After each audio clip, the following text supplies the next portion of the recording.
Au nom du Père, et du Fils, et du Saint-Esprit. Amen. La paix de Jésus soit dans votre maison. J'espère que vous allez bien. La paix de Jésus et sa joie. Alléluia. Donc, ce matin, je vous fais la lecture du jour, celle qui est lue dans toutes les messes qui se font sur toute la terre. Gloire à toi, Jésus.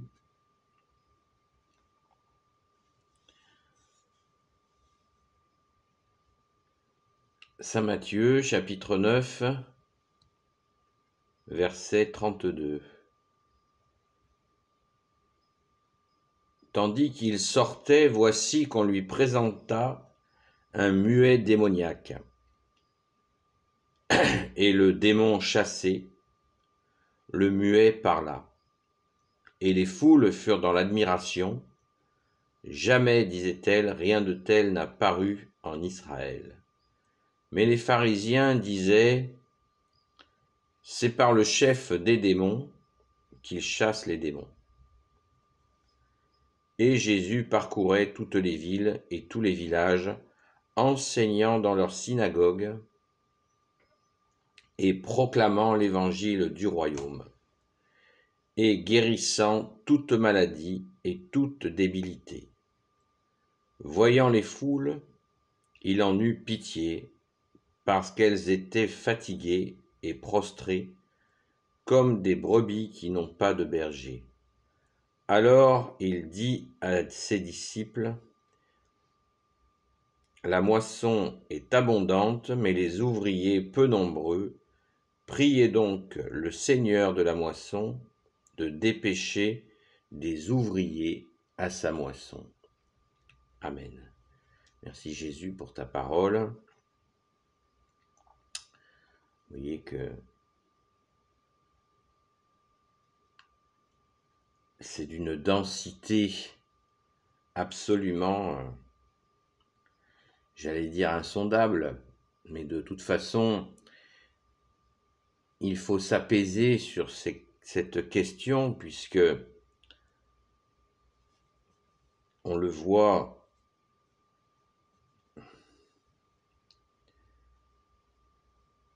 Jésus les enseignait, nous dit la parole.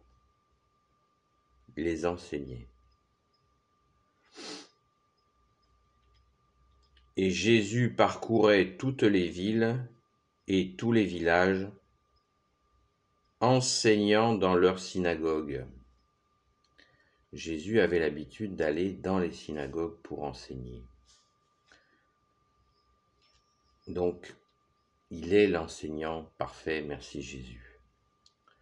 Si l'on revient au début de la parabole, ce qui est, c'est touchant bien sûr, ce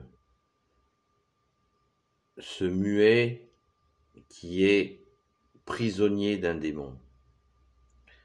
Jésus le chasse. Tout le monde est dans l'admiration. Ça, c'est quelque chose, moi,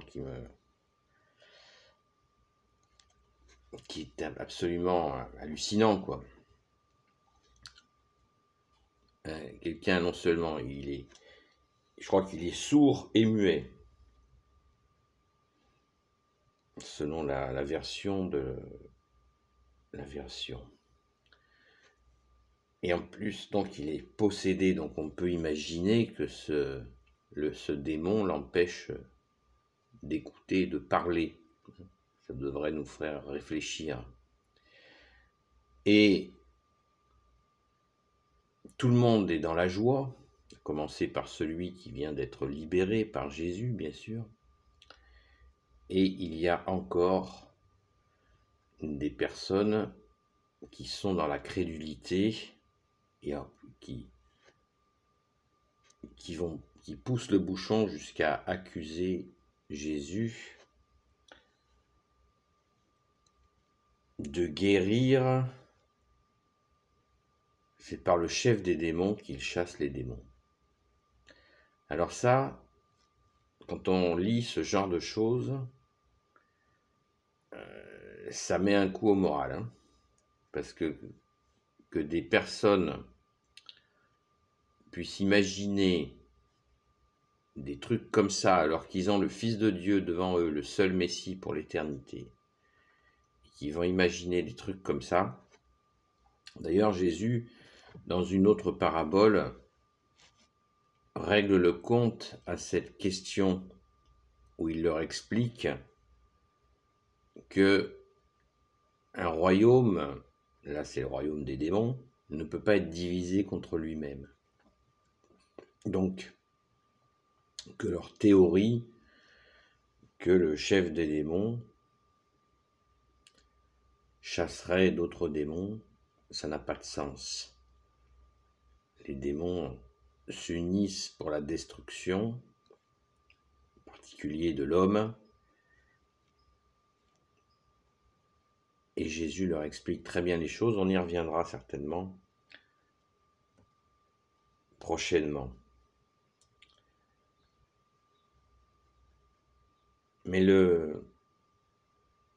c'est très important au verset 35, et Jésus parcourait toutes les villes et tous les villages, enseignant dans leur synagogue. Mais c'est sûr qu'il avait du boulot, quand on voit des réactions comme celle-là. Et c'est pas fini, Jésus est notre éternel enseignant. Alléluia. Alors maintenant, nous avons un questionnement supplémentaire dans cet évangile. Il y en a tellement. Voyant les foules, il en eut pitié parce qu'elles étaient fatiguées et prostrées comme des brebis qui n'ont pas de berger. Jésus est touché par la foule. Certainement,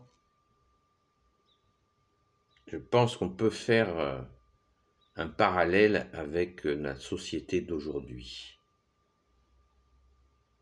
Je vous invite à méditer là-dessus.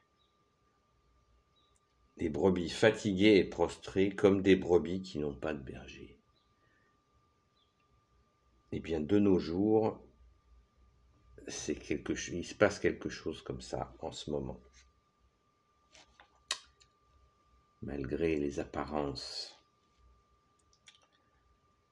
Alors, il dit à ses disciples, la moisson est abondante.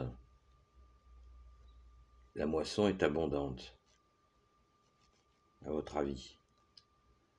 La moisson est abondante, c'est qu'il y a plein de gens qui ont soif et faim de la vérité que tu es Jésus, alléluia. Et qu'il faut leur donner cette nourriture de vérité que tu es Jésus. Donc la moisson, ce sont ces fameuses brebis qui ont soif et faim de toi Jésus. J'ai pas l'interprétation parfaite. Je ne suis pas enseignant, c'est Jésus, c'est toi notre seul enseignant. Priez donc le Seigneur de la moisson et de dépêcher des ouvriers de sa moisson. Alors vous connaissez la parabole des ouvriers de la dernière heure. Et oui, la moisson est grande. Et il faut du monde pour annoncer Jésus qui nous donne accès au royaume des cieux. Prions le Seigneur de la moisson.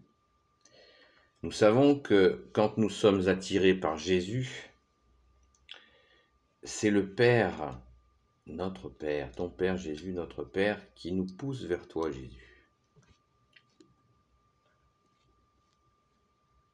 Moi, humblement, je comprends que c'est bien ça. C'est qu'il faut prier pour qu'il y ait des moissonneurs. Alors, qui sont ces moissonneurs? Eh bien, ce sont tous les gens que Jésus a appelés pendant tous les siècles.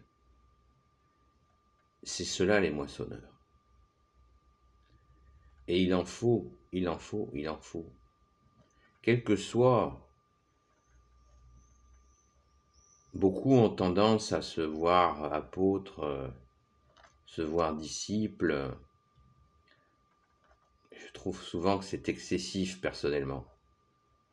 Déjà, le simple fait de humblement, à son niveau, dans son milieu de vie, eh bien Jésus, même si nous faisons un tout petit pas pour la moisson, eh bien c'est formidable.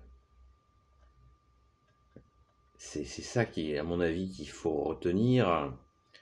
Enfin, vous faites ce que vous voulez, mais moi je retiens ça. C'est que chacun peut, à son niveau, faire un petit quelque chose, et un petit quelque chose de plus, et un petit quelque chose. Et plus nous serons à annoncer ta bonne nouvelle, ô Jésus, eh bien, plus nos frères et sœurs seront en humanité, ou même ceux dans la foi, seront libérés de ce joug trop lourd qu'il y a sur la terre et que le démon, le diable, le diviseur, fait peser sur les hommes, alors que Jésus nous a dit « La vérité vous rendra libre ». Donc, il faut des ouvriers à la moisson. Nous le voyons, je pense que c'est arrivé à beaucoup d'entre vous, d'avoir observé une oreille qui se met à l'écoute quand nous parlons de Jésus. Bien sûr, pas avec un gourdin, avec son cœur, quand nous parlons de notre bien-aimé Jésus. Nous avons vu, et si vous ne l'avez pas vu, ben ça viendra si vous vous mettez à la moisson, si vous êtes poussé à la moisson, à être ouvrier de la moisson, eh bien vous verrez des oreilles se dresser, s'ouvrir. Chrétien veut dire celui qui écoute, vous le savez. Donc, un travail incommensurable existe et Jésus veut récupérer le maximum de ses brebis. Il me vient un exemple d'un type qui était franc-maçon et qui a entendu, il réglait sa radio dans la voiture et il a entendu une prière catholique et il a abandonné la franc-maçonnerie et il s'est converti. Voyez, il y avait un ouvrier de la moisson qui a parlé à travers une radio et cet homme a été touché. C'est magnifique. Les exemples de conversion de gens qui ont été moissonnés sont innombrables et c'est d'une beauté absolument inimaginable. Merci Jésus, alléluia. Donc, soyons prêts. Et c'est pour ça que c'est important d'écouter la parole de Jésus, ta parole, bien-aimé Jésus. Essayez de la mendiquer, c'est-à-dire de la manger doucement, d'essayer de la comprendre dans son contexte. Très important le contexte.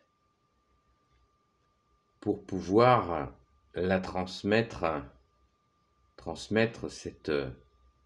cet amour de Jésus que nous avons en retour de son amour. Je rappelle que nous sommes poussés par ton Père Jésus, notre Père, vers toi Jésus. Et Jésus nous enseigne, ne le perdons jamais de vue. C'est Jésus qui nous enseigne.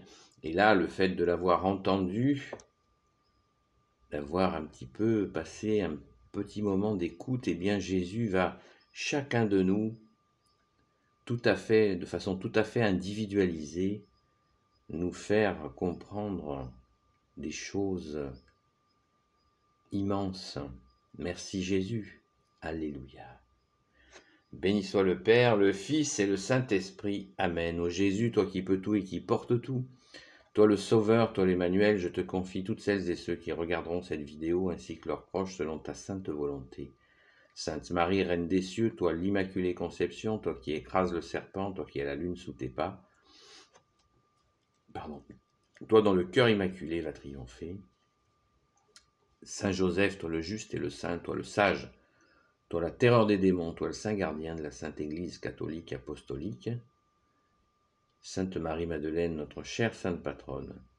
Et vous, tous les saints et saintes amis de Jésus, Saint Michel Archange qui est comme Dieu, Saint Gabriel Archange, Saint Raphaël Archange, tes anges guérisseurs, et vous tous les anges qui servez Jésus, je vous confie toutes celles et ceux qui regarderont cette vidéo, ainsi que leurs proches selon ta sainte volonté, ô Jésus. La paix de Jésus soit dans votre maison, pouces en l'air et commentaires s'il vous plaît, et je vous dis à très vite.